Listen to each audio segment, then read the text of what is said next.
الحمدللہ الحمدللہ وکفا وسلام علی عبادہ الذین اصطفى اما بعد اعوذ باللہ من الشیطان الرجیم بسم اللہ الرحمن الرحیم قال اللہ تبارک و تعالی عز وجل فی القرآن الحکیم والفرقان الحمید بسم اللہ الرحمن الرحیم الذین یتخذون الکافرین اولیاء من دون المؤمنین یبتغون عندهم العزہ فإن العزة للہ جميعا صدق اللہ العظیم و صدق رسولہ النبی الکریم ونحن علی ذلک من الشاہدین والشاکرین والحمد للہ رب العالمین ان اللہ و ملائکتہ یصلون علی النبی یا ایھا الذین آمنوا صلوا علیہ وسلموا تسلیما۔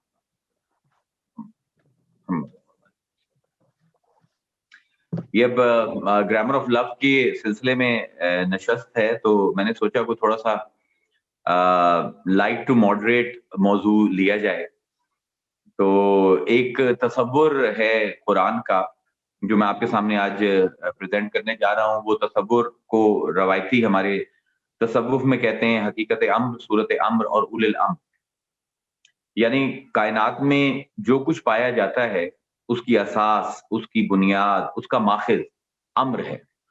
امر کے دو معنی ہیں عربی میں بنیادی طور پر، ایک عمل کو بھی، کسی بھی فعل کو بھی امر کہا جاتا ہے، اور ایک جس طرح ہم جانتے ہیں حکم، اس کو بھی امر کہا جاتا ہے۔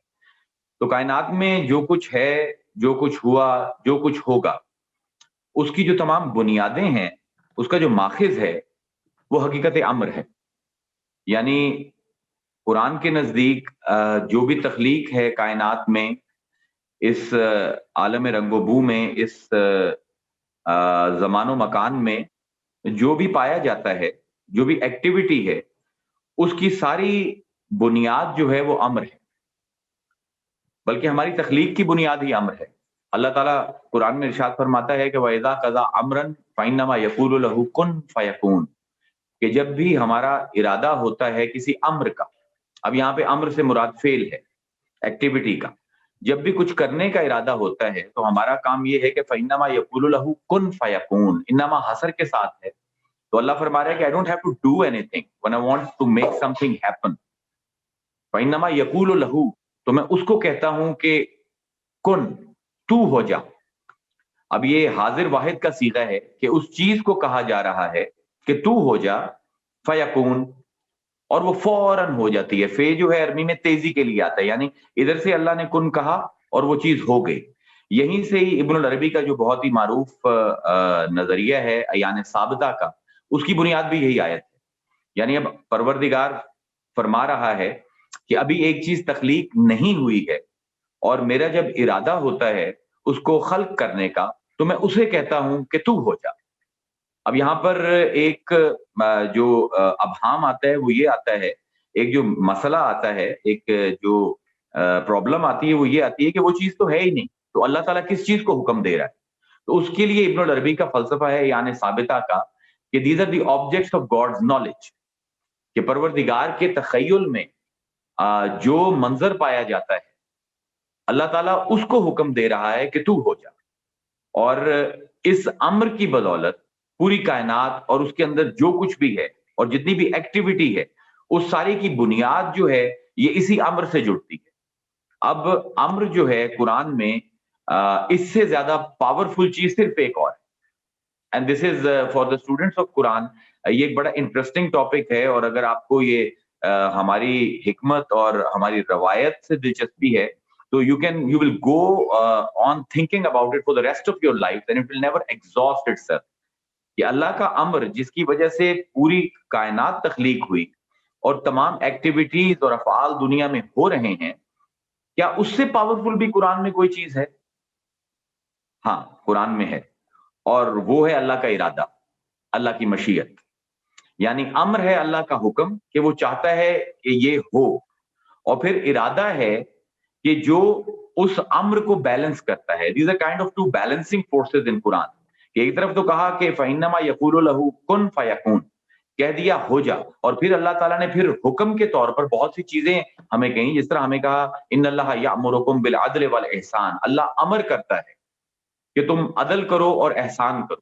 لیکن ہم دیکھتے ہیں کہ دنیا میں عدل نام کی کوئی چیز نظر نہیں آتی، احسان نام کی کوئی چیز نظر نہیں آتی۔ تو اب اگر اللہ نے حکم کر دیا ہے، اور اللہ تعالیٰ قرآن میں فرماتا ہے کان امر اللہ مفعولا، کہ یہ ہو نہیں سکتا کہ میں کسی چیز کا امر کروں اور وہ ہو نہ. تو اب اللہ ایک طرف کہہ رہا ہے کہ عدل کرو، احسان کرو، اور لفظ امر استعمال کر رہا ہے، اور دوسری طرف عدل اور احسان نام کی چیز کائنات میں نہیں ہے. تو یہاں پر صوفیاء کا ایک طبقہ یہ کہتا ہے کہ پروردگار کا امر تو یہ ہے کہ عدل اور احسان ہو، لیکن ارادہ یہ ہے کہ فری ول ایکٹیویٹ. یعنی کمال یہ ہے کہ یہاں پر جو ایک آپ سمجھ لیں کہ ایک جیکسٹاپوزڈ ہوئی ہوئی ہے پوری سچویشن، ایک انتہائی کمپلیکس، اور میرے لیے it's very romantic. the more complex things are, I feel more romantic about them. تو یہ ہے کہ اللہ تعالیٰ ایک طرف تو حکم دے رہا ہے، امر دے رہا ہے، اور ساتھ ہی وہ چاہتا ہے کہ اختیار سارا اس کا ایک مونارک کی طرح نہ ہو، بلکہ wants to create a world جس میں اختیار فائل ہو. تو صوفیاء ایک جملہ بولتے ہیں کہ امر جو ہے اپنے اندر تمام قدرت اور تمام طاقت رکھتا ہے، لیکن پروردگار اپنے امر کو روک لیتا ہے زمان و مکان تاکہ اختیار فائل ہو.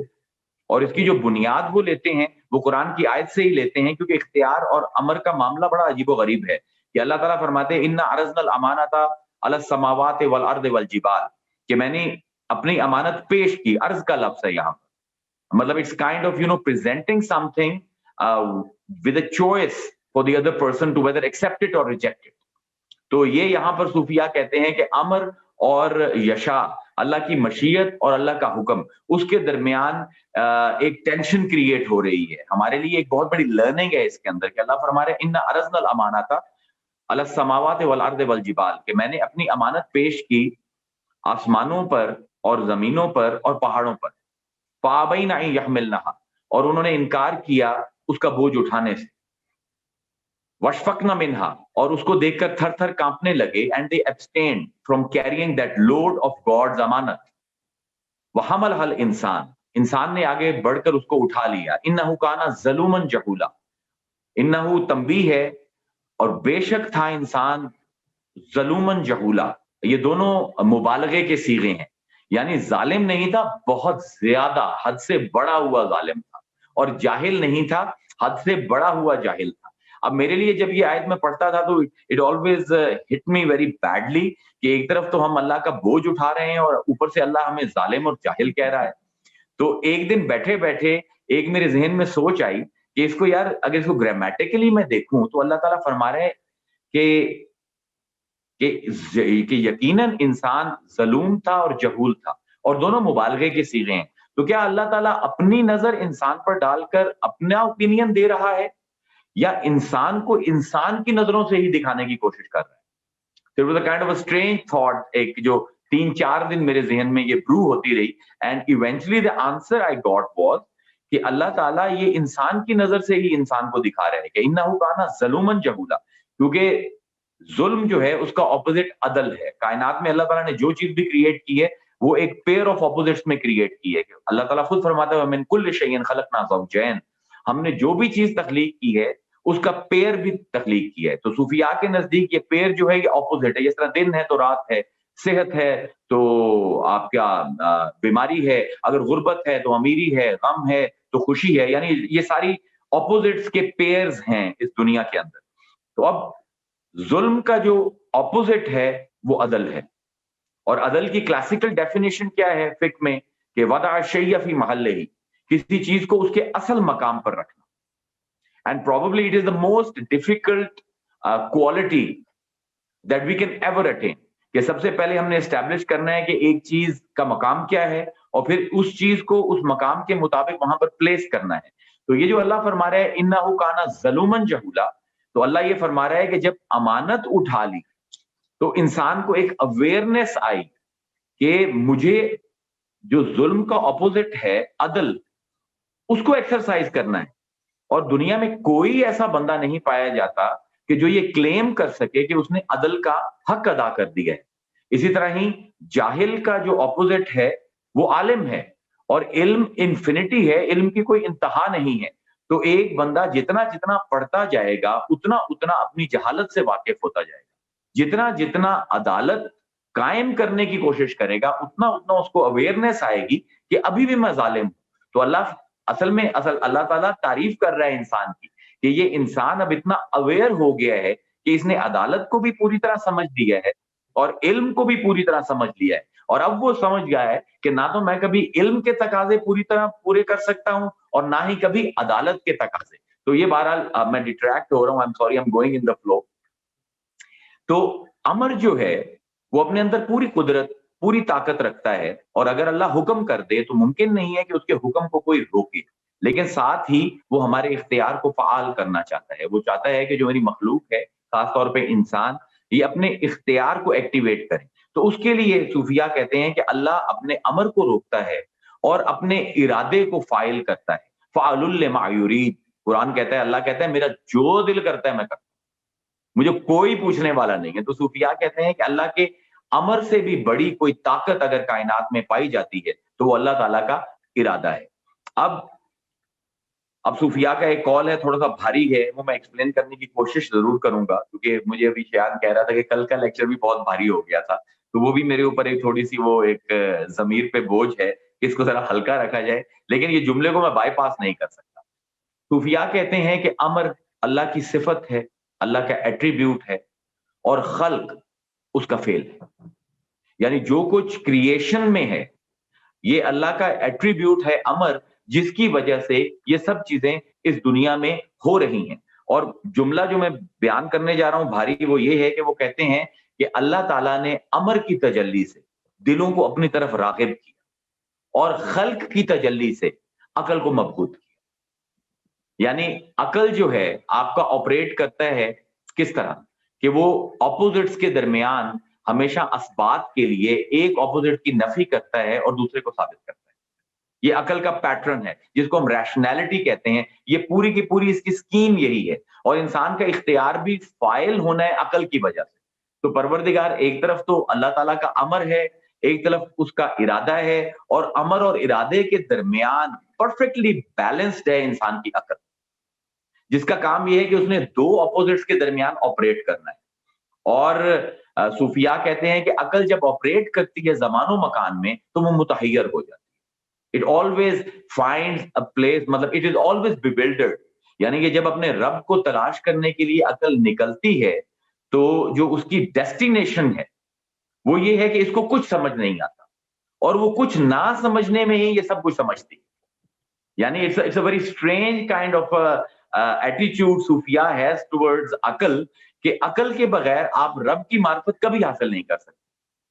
لیکن عقل has to go in a state of suspension to find God. تو یہ میں اس کو امر اور خلق کے ساتھ جوڑ رہا ہوں, کیونکہ قرآن میں ایک ڈویژن ہے عالموں کی, ایک ہے عالم امر اور ایک ہے عالم خلق. عالم امر وہ ہے کہ جس میں چیزیں فوراً ہوتی ہیں, اس میں زمان نہیں ہے.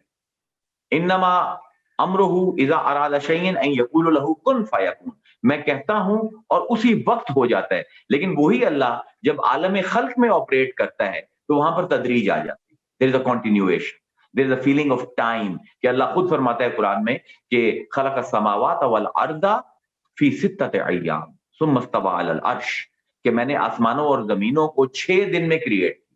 نو اٹس یہ اشکال پیدا ہوتا ہے کہ ایک طرف تو وہ کہہ رہا ہے میں کن کہتا ہوں اور فیکون ہو جاتا ہے, اور ایک طرف وہ کہہ رہا ہے کہ زمین و آسمان کو جب میں نے کریٹ کیا ہے تو 6 دنوں میں کریٹ کرتے ہیں. تو اس کا جواب ابن العربی اور شہاب الدین سہروردی دونوں نے یہ دیا ہے کہ اس عالم میں کیونکہ اللہ تعالیٰ نے زمان اور مکان کو فائل کرنا تھا, تو اس میں تدریج کو اللہ تعالیٰ نے اصول رکھا ہے کہ nothing will happen in an instantaneous moment, it will take some time. تو اللہ جب کہہ رہا ہے کہ میں نے آسمان اور زمین کو 6 دن میں تخلیق کی ہے, تو ہمارے اس زمین و آسمان میں زمان اور مکان کو فیوز کرنے کے لیے یہ تدریج اللہ تعالیٰ نے رکھ دی. اب عالم امر اور عالم خلق میں فرق کیا ہے؟ تو صوفیاء نے ایک بہت سادہ سا سٹینڈرڈ دیا ہے کہ جو کچھ عرش سے اوپر ہے, اللہ کے تھرون سے جو کچھ اوپر ہے وہ عالم امر ہے, اور جو کچھ تھرون سے نیچے ہے وہ عالم خلق ہے. This is the easiest definition of Alam Amar and عالم خلق that I have come across, اور میں نے کہا آپ کو پریزنٹ کر دوں.